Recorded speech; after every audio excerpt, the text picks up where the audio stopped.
Second part of session 74. Let's finish talking about the disciplines of the personality and mantras. Let's discipline ourselves.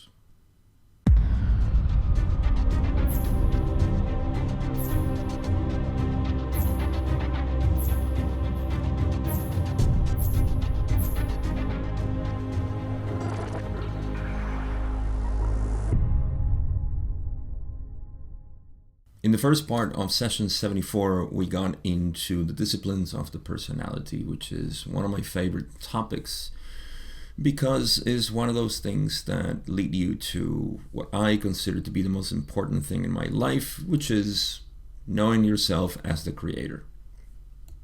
Now, caveat today is that I can only give you my experience as how I have explored these disciplines of the personality, how I live them, how I believe in them, or actually know them. I don't believe in them. I just know them to be true, what reality is, you see.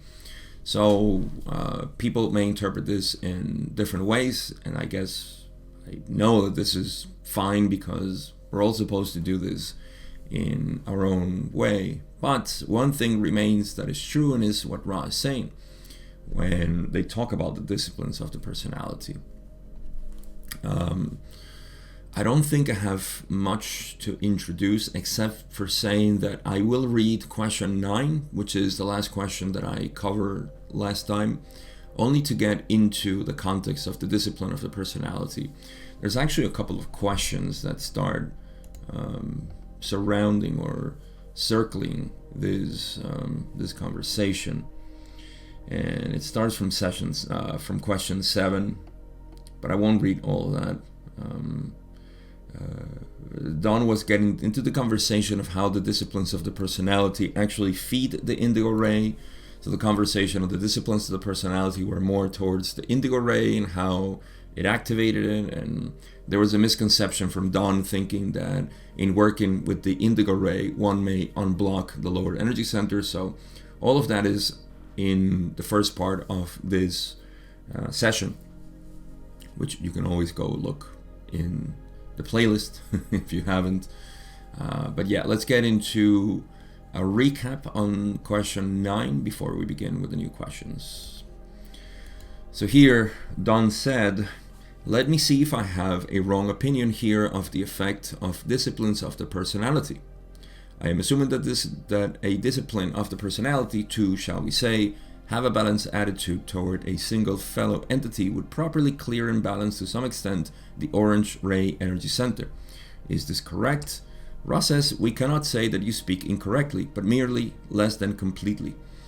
The disciplined personality, when faced with another self, has all centers balanced according to its unique balance. Thusly, the other self looks in a mirror, seeing itself."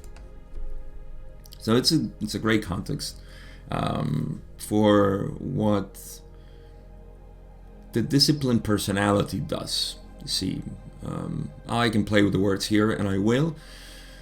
But first, getting out of the way, which I covered already in the last video, that is that Don kind of used it incompletely, saying that the disciplines of the personality, he correctly reflected what the orange ray would do, right? If our beingness is not the orange ray, it's just one of the ways in which we interact with the environment, and that would be with another self, right? So in facing another self, the disciplined personality would actually do that. You know, it would be completely balanced. What do you say? Balanced attitude toward a single fellow entity. Yes, that is correct, but it's not only there. It would be everything. So Ra says that the disciplined personality would face with another self has all centers balanced according to its unique balance, which is a very important phrasing or note, which is according to their unique balance. Not all disciplined personalities look the same, because the disciplined personality is, let me give a little definition then, which is not final. I may change this over time. People may have other definitions, but just to put it into context. You see, we believe in a persona. This is the ego, or the identity, the false identity, the separate self. And we call that personality, right? This is my personality. I am this personality, which is wrong. You are not the personality. You are everything. You see, but when we get, let's say, compressed into the personality of what's happening around me, my thoughts and everything, then you are limited. But when you go inside and you realize, oh, I'm not that, I'm actually not that, I can prove it, then whatever comes out, which is without premeditation, without a contrived thought, there is no fabrication of my personality. I simply am. The spontaneity that has been always me, that is a personality. So the disciplined personality is that which doesn't take merit for what's happening. You see, that recognition that you are what you are. And if you put a name to it, you're limiting yourself. You're buying into identities, which we're flooding right now in this 2023 already. Yay. Happy New Year, if I haven't said so already. So yeah, we're paying attention to the apparent identity and not to the true identity, right? So to me, that's the disciplined personality. That which recognizes that you are everything. What's happening, yes. What you used to call yourself, you are that too, along with everything else. And it's just something much more universal, right? More universal identity. That's you. That's who you truly are. And you can prove this, right? All right, so that puts the discipline of personality into context. We can get now into the new material that I have, which is question 10. And here Don says, now, the disciplines of the personality I see as the paramount work of any who have become consciously aware of the process of evolution. Am I correct on that statement? Ra says, quite. Then Don says, now, what I'm trying to get at is how these disciplines affect the energy centers and the power, shall I say, of the white magician. Will you tell me how that works? And here's the big answer. Ra says, the heart of the discipline of the personality is threefold. 1. Know yourself. 2. Accept yourself. 3. Become the creator. The third step is that step which, when accomplished, renders one the most humble servant of all, transparent in personality, and completely able to know and accept other selves. Okay, so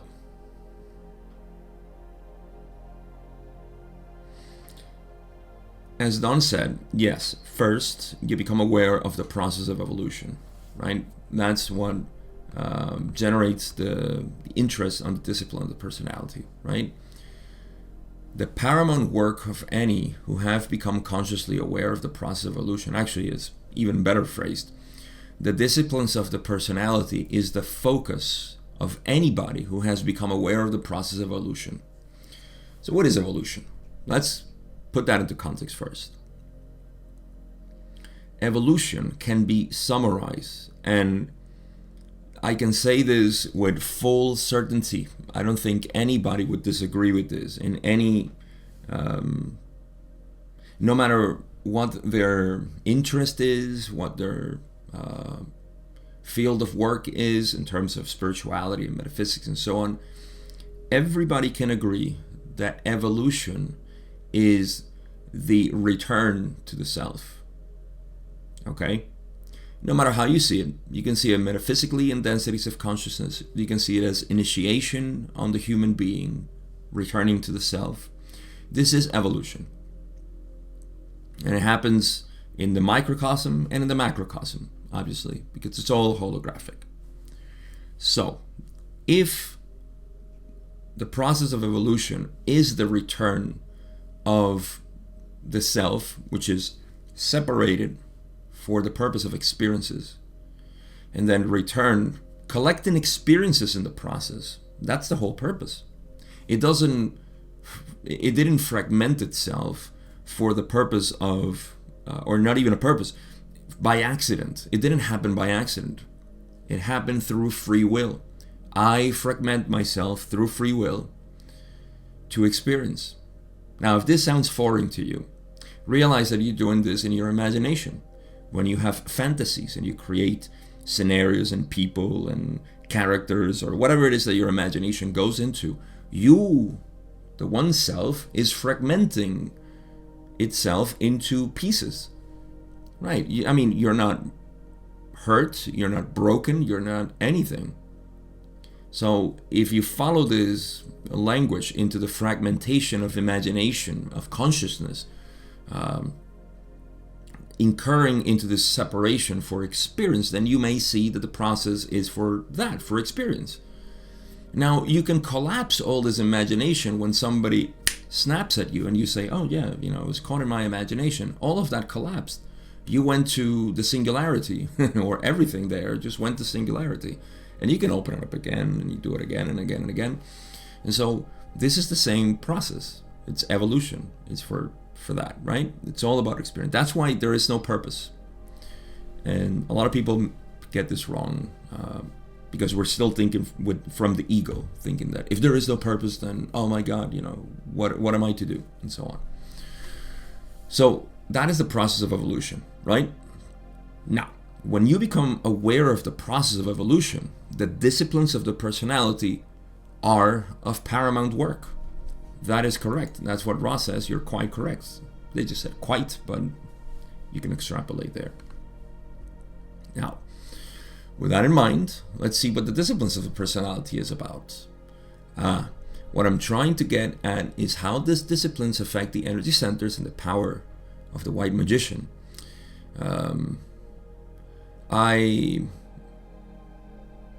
Not that I don't like, but it's not my cup of tea, what Don was getting into, energy centers, white magician, working consciousness, and all of this, for reasons that I will explain later. Just luckily for us, Ra did explain the following. The heart of the discipline of the personality is threefold, meaning three things happen. 1, know yourself. 2, accept yourself. 3, become the creator. Here's where we can play with this, okay? There is no one way to see it. This is how it is. One thing I can say that is universal is that the self that is being spoken here is not as I explained, the limited personality, which is the separate self, right? So we can agree that Ra is not saying, know your separate self. And that we know already. We believe in it. It's a belief, actually. It's not even an it is a belief. The separate self is a belief. The ego is a belief system. So we can agree that Ra is saying, know yourself as the self, the one self that exists. Okay. Okay, so how do I know that? Well, we can debate that. 2, you need to accept yourself. Once you know who you are, you need to accept that, right? And then 3, you become the creator, naturally. I'll tell you why and how. I'll explain this in 2 ways, which does make sense, and it's an interpretation that I've heard, is knowing is of the heart. You know from the heart, right? This is not the density of understanding, of knowing. The density of understanding and knowing is 4th density, the heart. But we have our heart, right? It's not like we don't have a heart. So we know ourselves through the heart. We accept ourselves through wisdom. So we can say that knowing is loving and accepting is wisdom. And 3 is become the creator. So contact with intelligent infinity. indigo work, or the Adept. Everything makes sense here when we talk about it this way. Know, accept, become the creator. Indigo ray is the analog of intelligent infinity in the creation, right, of 7th chakra, which is the dissolution of the self. The self can only know itself through the inpouring of indigo ray, if you want to use this language. So, one, you know yourself. Now, how do I play with this? What do I play with when it's not even play, but you know what I mean? It's just, the game that we play here of remembering who we are. I use the direct path, which is, again, we can use anything. It's just that for my own experience, the direct path is the only thing that is just succinct and direct to the point. That's what's supposed to be. So in the direct path, the first thing we do is we recognize who we are by methods of acknowledging that which we are not. I mean, this is the apophatic system, or the neti-neti process. We go back into ourselves by saying, I am not this, I am not that. Generally is, I am not the body and I am not the mind. Now, this is not something that you just simply recite. It's an investigation. In the direct path, perhaps its difficulty lies in the foundation that it is pure and honest investigation of ourselves. And so we investigate, am I the body? We look at the proof, at the evidence that we have that we are the body, and we say, no, I'm not. And then I'm saying, well, I am the mind. Am I the mind? And we investigate that, and we know we're not. What we're left with, which is an unexplainable feeling, which is the self, that I am, right? At least that I know for certainty that I cannot say that I'm not, because it's always present. And again, I cannot explain it. Nobody can. It's not possible. Yet, it is an experience. It is a real experience. This is the first knowing yourself, right? In the direct path for me. Okay, I merge law of one and non-duality in the direct path for this. That's just how I do it. Second step of the discipline of the personality is to accept yourself. This is the step in which you, in the direct path, which takes, it's a direct path on the first step. In fact, it's the whole system that you keep repeating. Because now, accepting yourself becomes the part where you simply live through this point. Live through this reality of who you are. This is the acceptance that everything else that you believe to be is part of this. And I can't and I won't explain here because it's a long discussion on how this is what we call the collapse of duality and so on in the direct path, my method. And then 3, become the creator. Because once you stop the belief of the ego and you stand in the presence of your own being, you are that creator. You see, this is not something that is reserved for a few mystics. And no, this is here and now.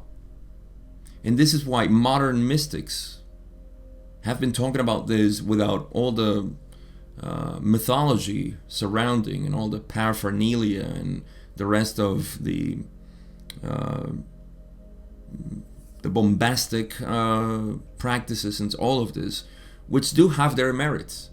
They all have their merit, but society is not, at least modern society, is not prepared for that. We can go into a progressive path, which is the alternative of the direct path, and we can go to the progressive path and go to a temple and so on, but for modern society, this is not feasible.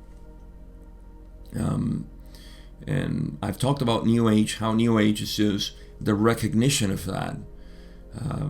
but without coherence. And that's what New Age really is destined to be. It's not going to be at all. It's really like what's the phrase? Like a mishmash, hodgepodge. Is that what it is? I forget the phrases in English, but it's a mixture of everything, and it's nothing in particular. New Age is a jack of all trades, master of none. You see, and so for anybody who is interested in this, you have to select something. You have to go through a disciplined path, whatever that may be, progressive, direct. If we want to see the fruits of becoming the creator, we have to pick something. So, to finish up this part, Ross says, the third step is that step which, when accomplished, renders one the most humble servant of all, transparent in personality, and completely able to know and accept other selves. I could just go on for a while on this, because this is directly related to what I live, to what I teach, to what I this what you're seeing here right now is that it's that desire, that passion that I have to want to communicate this to others and tell them this is who you are or what you are. There are no problems. The problems are a belief also. They're a belief of a belief, which is the ego. So, again, I could go on with this paragraph when they say that the third step, when accomplished, renders one the most humble. Let me say something else too that I think is important. It's not like you achieve the third step as you want to get when you get a medal and you become that. We're so accomplished that in human mind and human mentality that we think, so I'm in the step of knowing myself. When will I get to accept myself? This is not like that. This is a growing, you can see it as a beam of light, like a sort of supernova that happens within yourself. Once you recognize who you are, boom, that's the supernova. Now, the speed at which that expands depends on how much attention you keep giving to that knowing of yourself, right? Know thyself is the first step, and the eternal step, to completely abide into that awareness.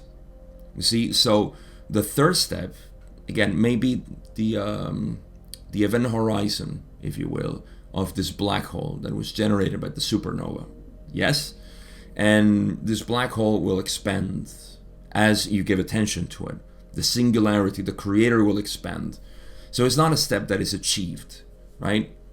This is one little disagreement that I have with Ra here, because it's not something that you accomplish, and it's not a disagreement. I know what they mean. It's just that when you become aware of this, it just shines through you, right? And I think that's the most important part, that you realize that this is not something that is achieved and all of a sudden I'm transformed, like a big flash. It doesn't happen that way. Although the flash does happen inside, and that it just continues to grow. And what pushes away is the ego, the separation. There is no more separation. But you see, even that sounds very absolutist. It's not that there is no more separation. In our experience, at least from my point of view, it has been a growing desensitization of separation. I can no longer see separation as I used to, yet I do perceive certain shades of separation, which go back to this same furnace of know, accept, and become the creator. But again, all of this is my teachings. I will, of course, put the shameless plug that my Direct Path course is available in the description if you want to take a look at it, because that's the only thing I can offer you. Let's keep reading to see what Ra says. Ra finishes and says, in relation to the pursuit of the magical working, the continuing discipline of the personality involves the adept in knowing itself, accepting itself, and thus clearing the path towards the great indigo gateway to the creator. To become the creator is to become all that there is. There is, then, no personality in the sense with which the adept begins its learned teaching. As the consciousness of the indigo ray becomes more crystalline, more work may be done, more may be expressed from intelligent infinity. I honestly cannot, I just can't spend an hour here. I feel apologetic for not being able to go, but I have the rest of the session that I want to cover. But this is it. This question 11, session 74, mark it. Just like I say, mark question 33 in session 57. I think these are, we talked about cattle mutilation, pyramids, and metal bending, all of that stuff. Compared to this is the valuable stuff to me. And some people may find like, meh, boring. Metal bending, cool. That's okay. I love it. I love people like that. UFOs, that's the real deal, man. The elite, that's fine. That's your passion. That's your excitement. That's what turns you on. Beautiful. This is what turns me on. You see? It really does. It really, really does. In the basic sense of the word. It turns me on. This is, yes. All right. Magical working, which is something that I'm not interested in the way of the white magician that Don is talking about it. I'm more interested in the definition that Ra and Don agree with in terms of the magical working is the working consciousness that can be done. Okay. In relation to the pursuit of the magical working, the continuing discipline of the personality, which I just described, involves the adept in knowing itself, accepting itself, right? These two things, the two steps that I gave. First, who are you? How can you know yourself if you don't ask this question? Who am I? See? Not llamar. Who am I? That's the question. And so you get into Atma Vichara, which is self-investigation. Self-investigation reveals who you are. Then you accept that.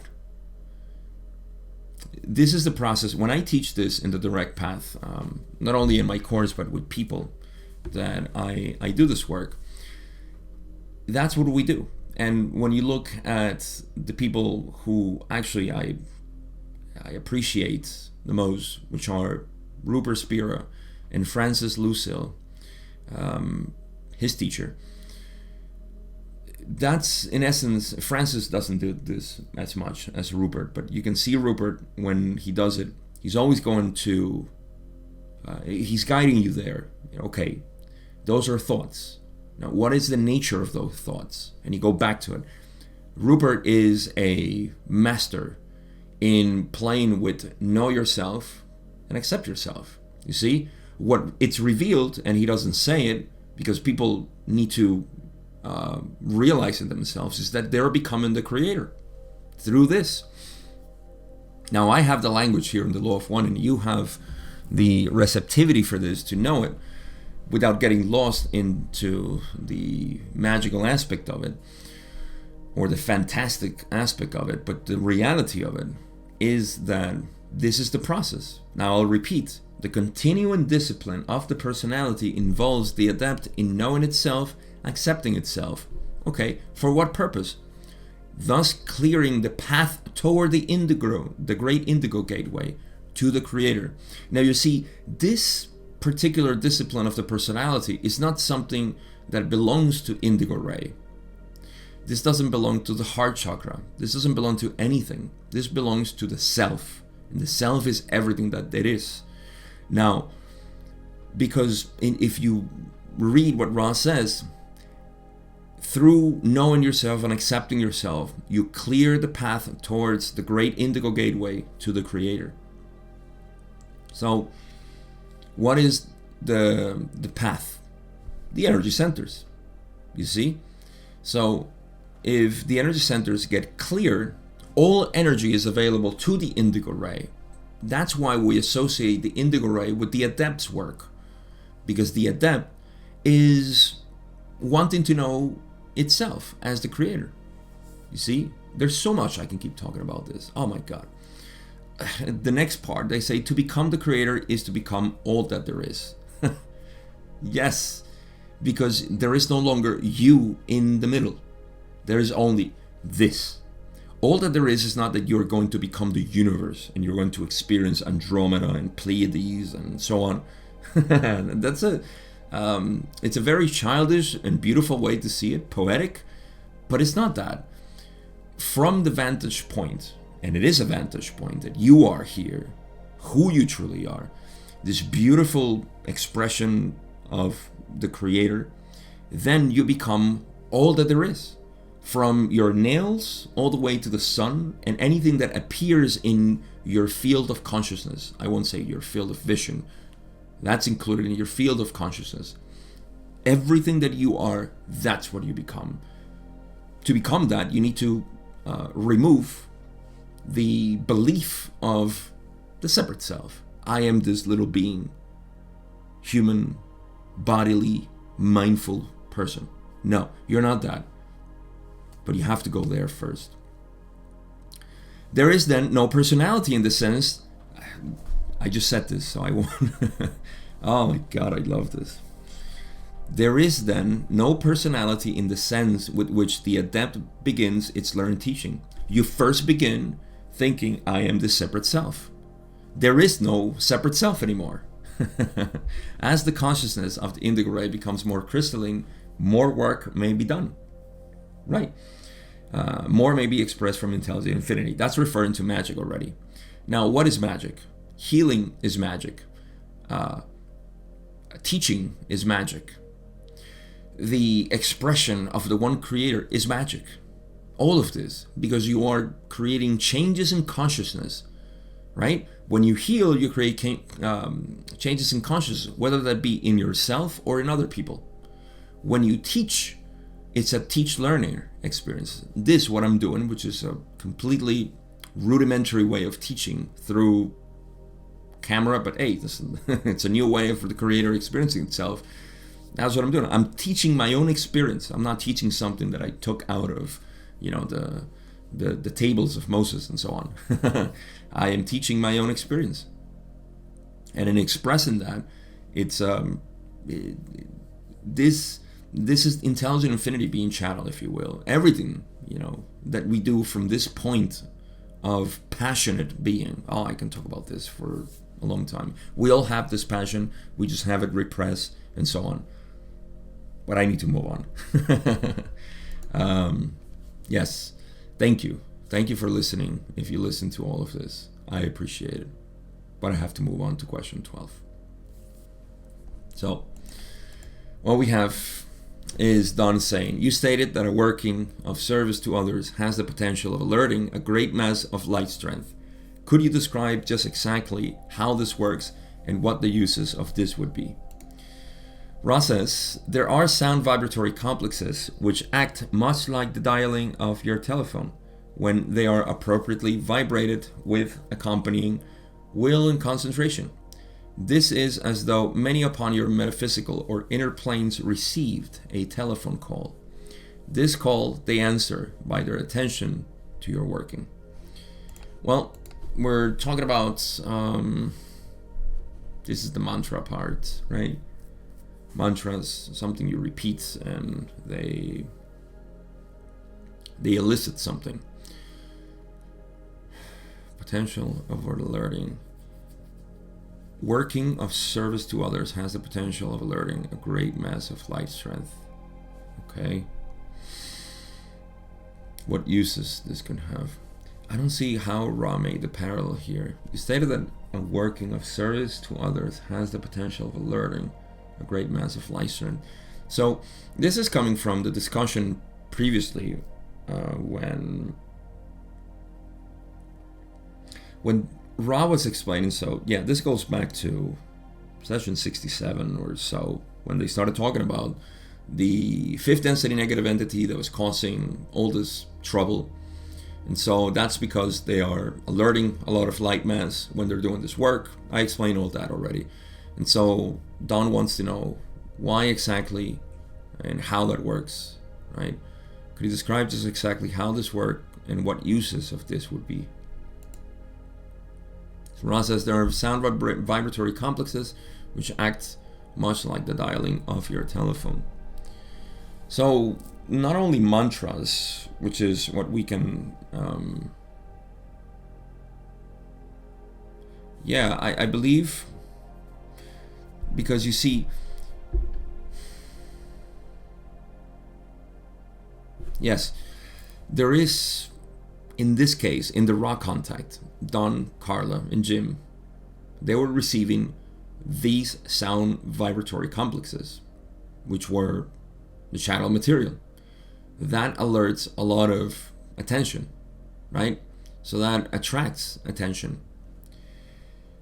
So I think there's a parallel there, I would say, right? When they are appropriately vibrated with accompanying will and concentration,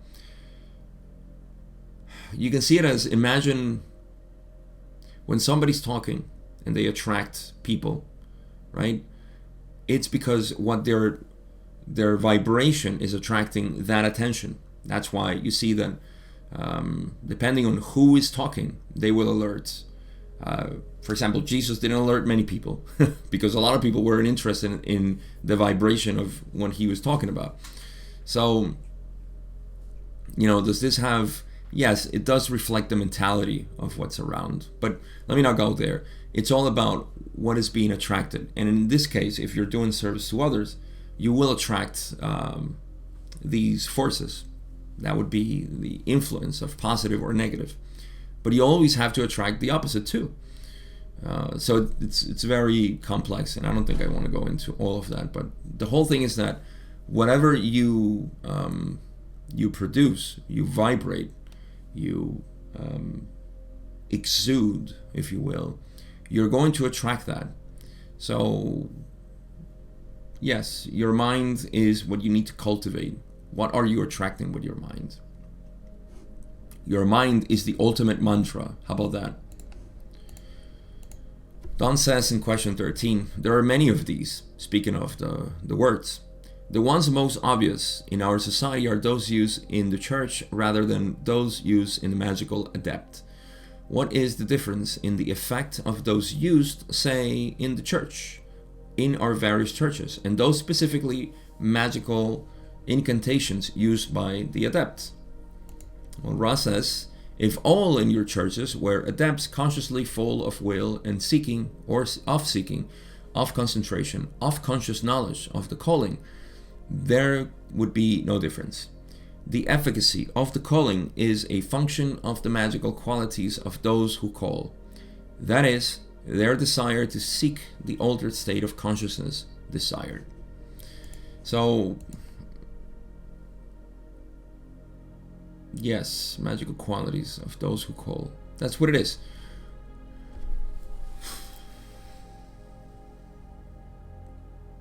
No matter which mantra or incantation you recite, if you don't have that will and intention or have no idea why you're doing it for, then yeah, there won't be much happening. You see? So to me, this points to what is the purest call you can have, right? And I'll talk about that in a bit.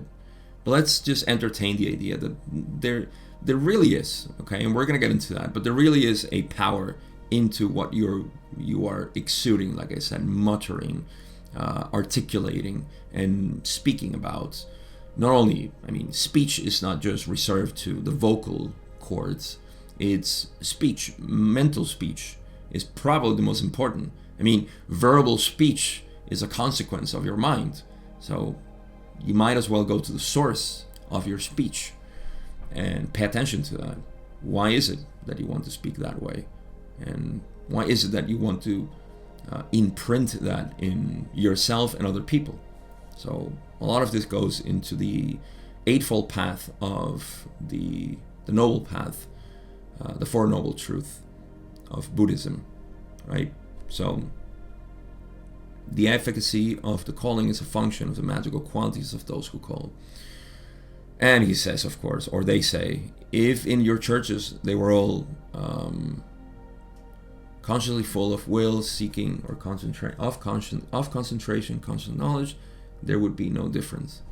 No difference You see, because this is comparing, just to put into context.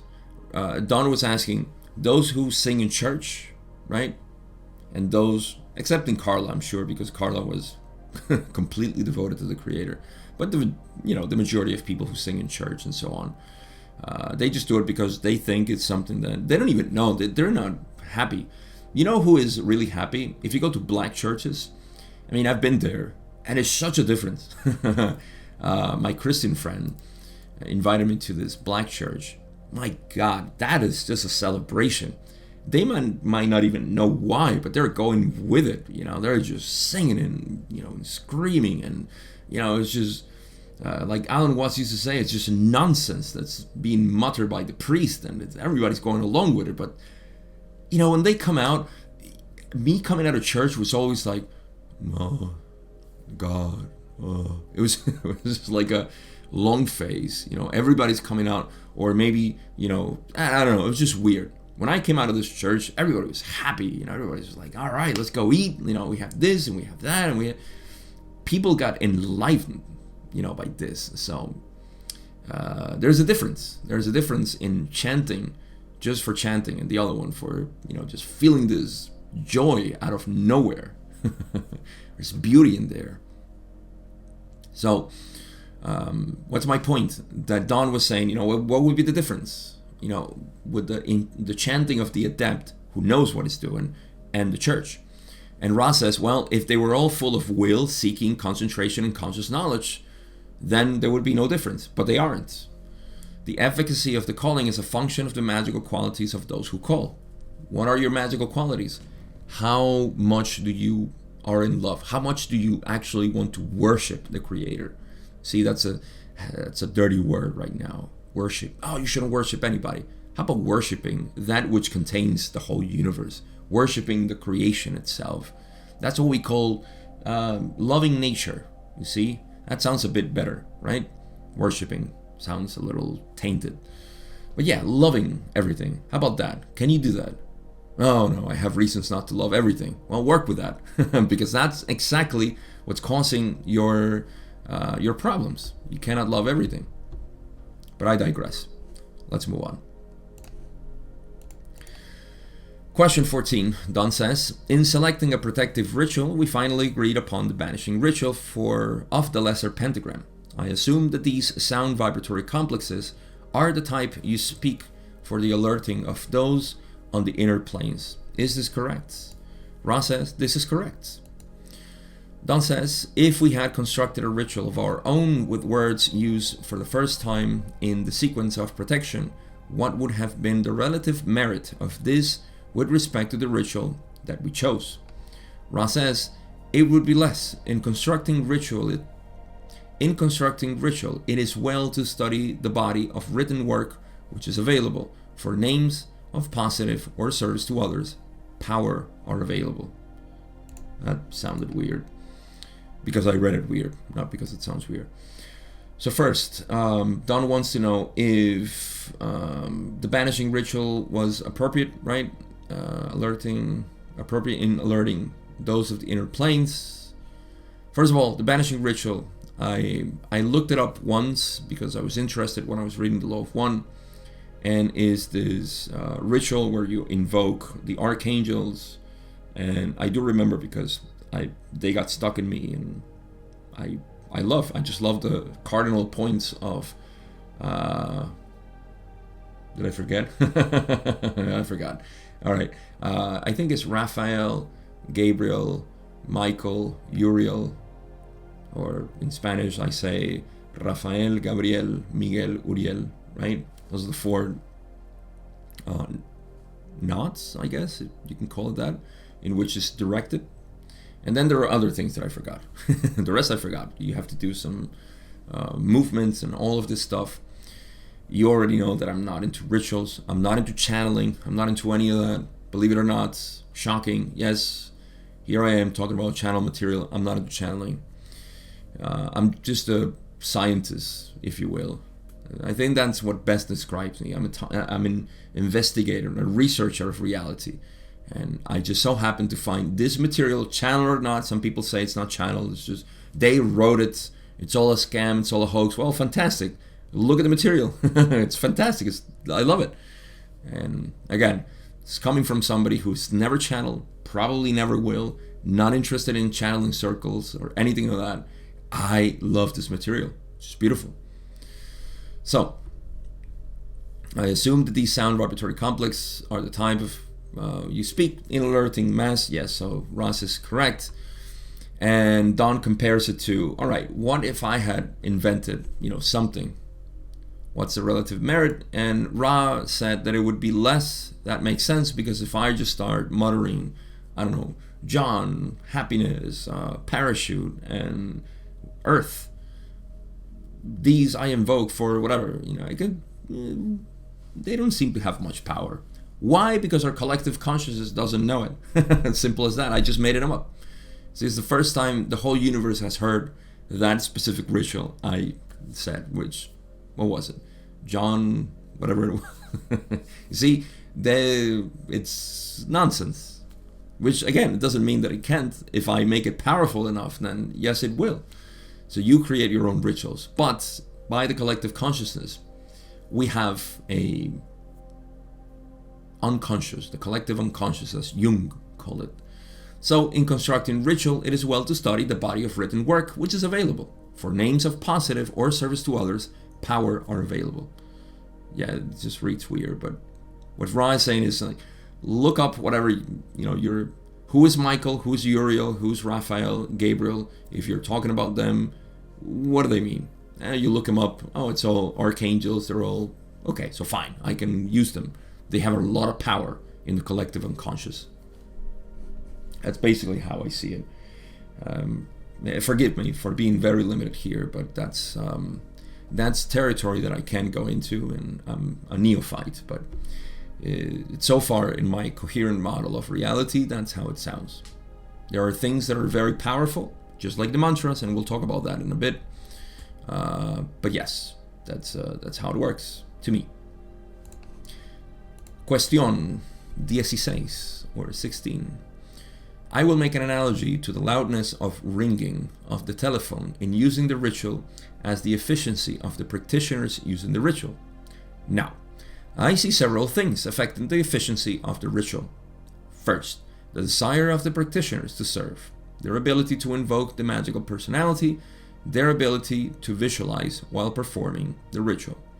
And let me ask you as to the relative importance of those items and how each may be intensified.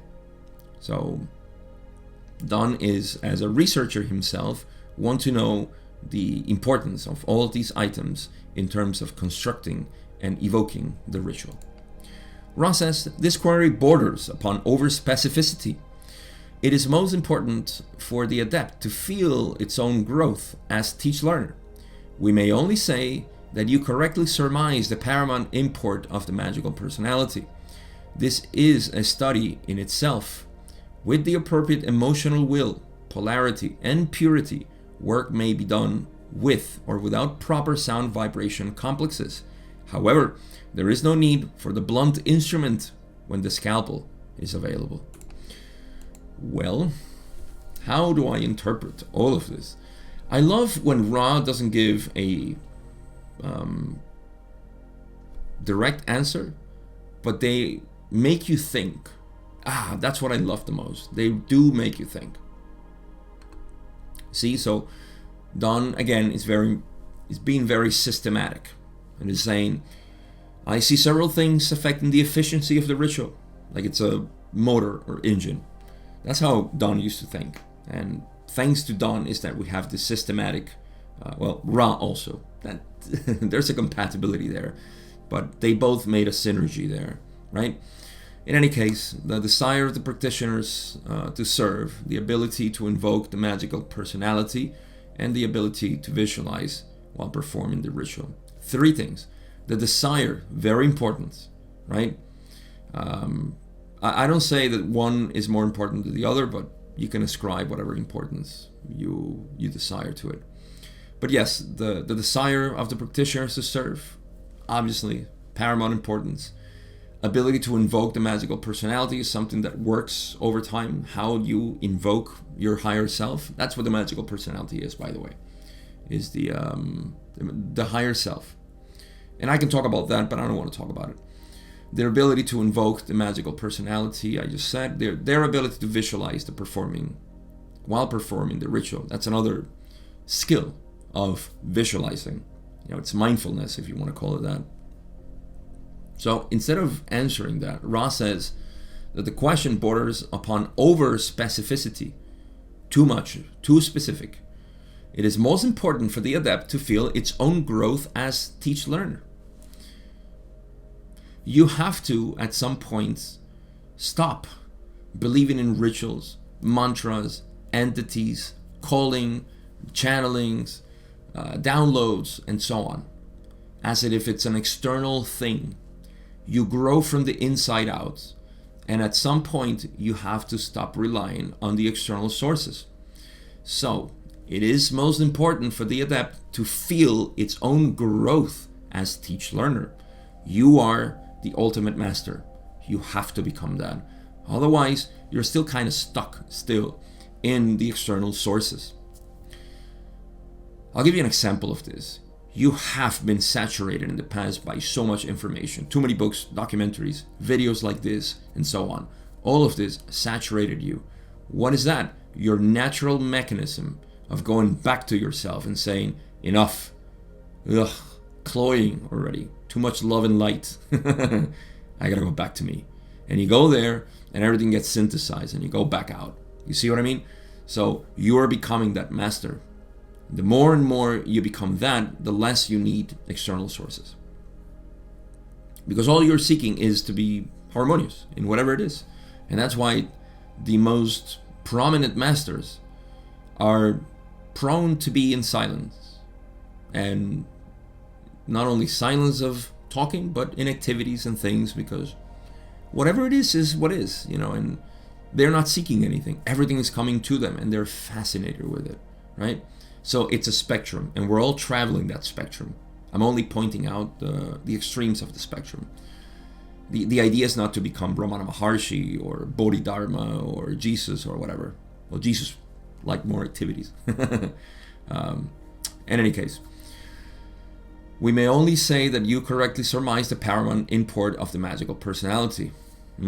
It's important to empower, and this is what I said. I won't go into this because I need to give context to what is invoking your higher self, which is, again, part of the direct path of becoming the creator.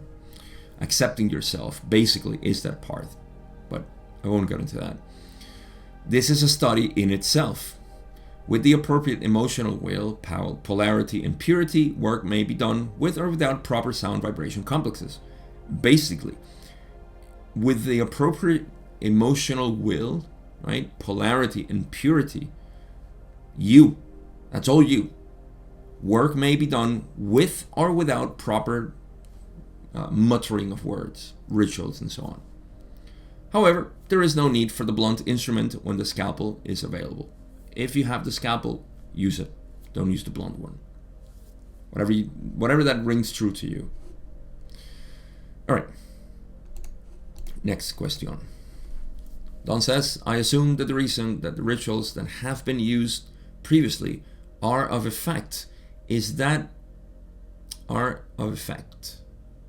Yeah, sometimes I can't read this, or I don't make sense of it. Let's read it again.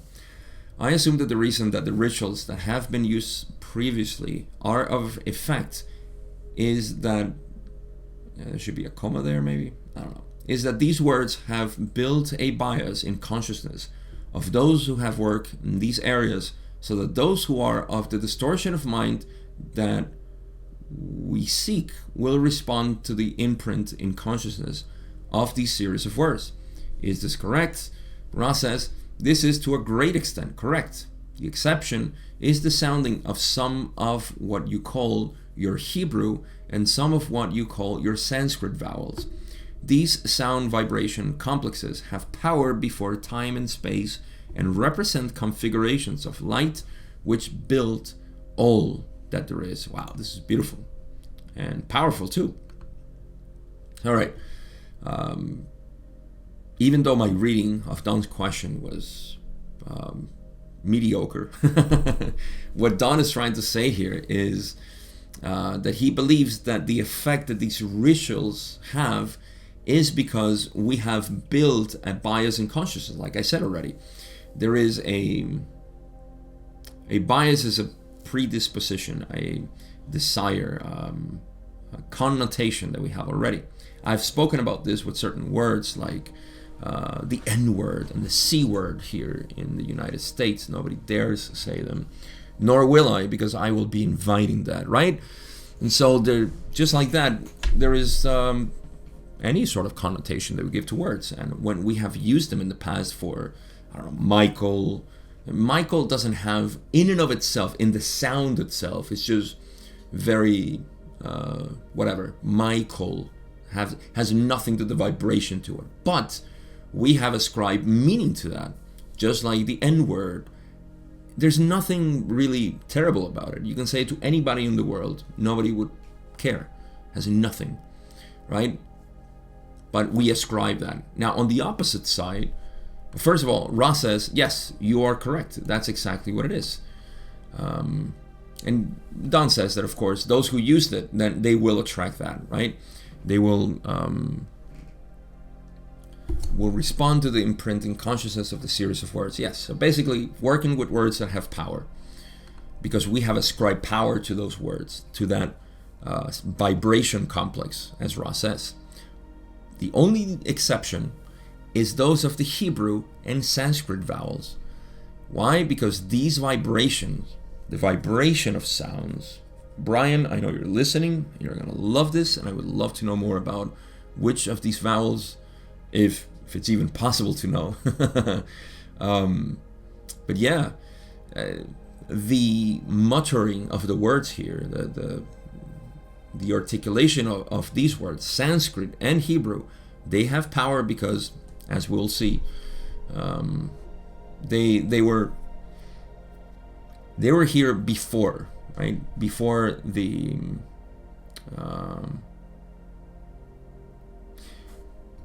creation. This was it's almost like, all right, let me go to the next question, because I'm just going to say something that's not going to make sense yet. But question 18, Don says, why do these sounds have this property? Speaking of Hebrew and Sanskrit, Ra says the correspondence in vibratory complex is mathematical. At this time, we have enough transfer energy for one full query. And we'll get more into the sounds of Sanskrit and Hebrew. But yeah, there's a mathematical relationship in the sound of Hebrew and Sanskrit, specific words, of course, that have this. And that is akin, this is where I wanted to get in the previous question, to say,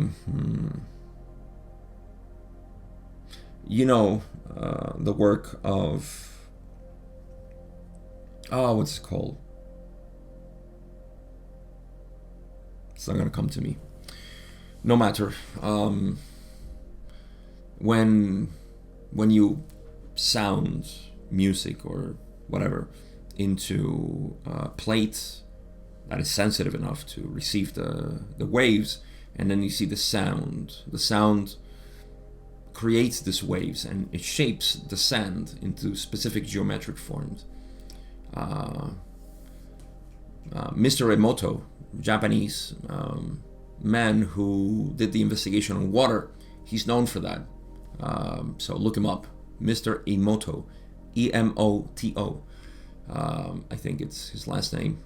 He saw this also with voice, your own voice. But you see, if you say love or hate, then the water will crystallize when it freezes into distinct shapes.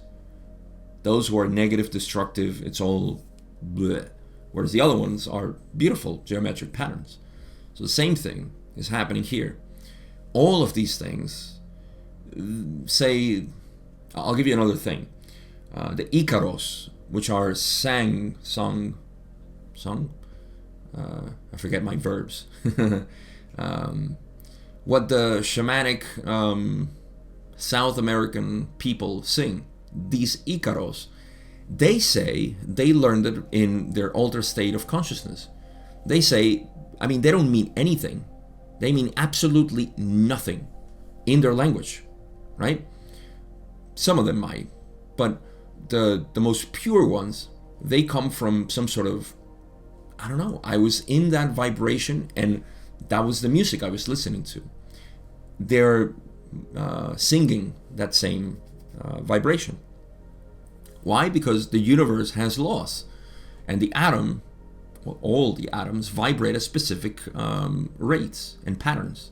You see? So that vibration is set before time and space. So let's see what the last question is, and we'll finish this session. Don says, how did the users of these sounds, Sanskrit and Hebrew, determine what these sounds were? History here. Ross says, in the case of the Hebrew, that entity known as Yahweh aided this knowledge through impression upon the material of genetic coding, which became language, as you call it.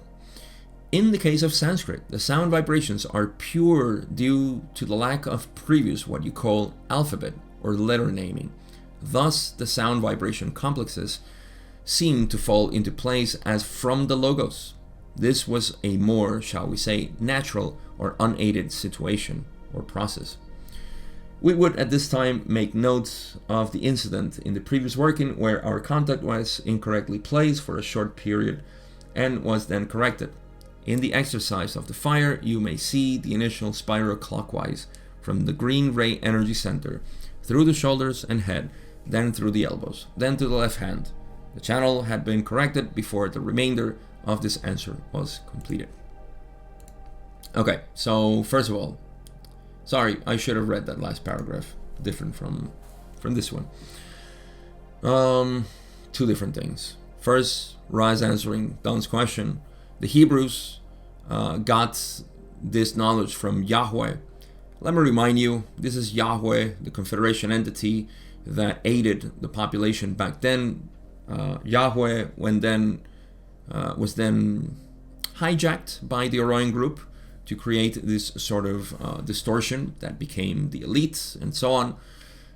We won't go into that, but just the same thing has happened in Egypt, same thing that might have happened in Greece and India. Not so much, it seems, in India, but we do have what apparently is black magic. I don't know anything about it, but I've heard that there is black magic in India, and it's not people who work with dark cities, S-I-D-H-I-S, cities, magic, powers. So yeah, that's how they got it, the Hebrews. And this was through impression upon the material of genetic coding, which became language. Maybe the genetics influence how they wanted to talk language. I don't know. I feel very ignorant there, but that's what Ross says. In the case of Sanskrit, the sound vibrations are pure due to the lack of previous alphabet or letter naming. I guess they spoke without some sort of alphabet. Just like I said, the Icaros in shamanic cultures across the Americas, all the indigenous people. So that's we can ascribe meaning to it because we are logoic creatures, but the logos, our father, the archetypical logos, there is also power there, and it precedes our own, just like the galaxy precedes the sun and the grand central sun precedes the galaxy, and those are more important, not more important, they precede, they have a hierarchy of even saying that sounds weird. In any case, it's just there is an establishment of what will resound within the logos, right? So if we tap into that, we get that.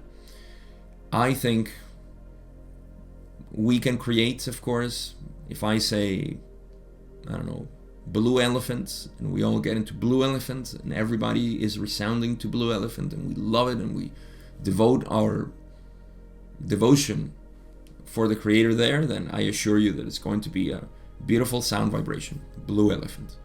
The whole planet is vibrating to blue elephant. But I think there is a more primordial power in that which is created by the logos, as it's supposed to be. In any case, the next part of the answer is just correcting previous session when we talked about the healing process, the diagram that I'm not willing to get into, but it's just how the energy moves from the heart all the way to the body and how it moves for healing. I won't get into that. This is the correction for anybody who's interested and want to work with this diagram. There it is. That's all I got today. Conclusions. I talked about disciplines of personality. I cannot finish this without talking about it again. In my own experience, I have been through the process of this investigation. Let me just recap my own experience. I was always, since I was a child, interested in the nature of reality. Church, religion, Catholic religion, where I grew up, as wasn't an answer for me, even though it did, I remembered, it did awaken in me a desire to know God, to worship God. And there was something, it wasn't in the Bible, it wasn't in the preacher, it was something in me. Now, that was to be short-lived.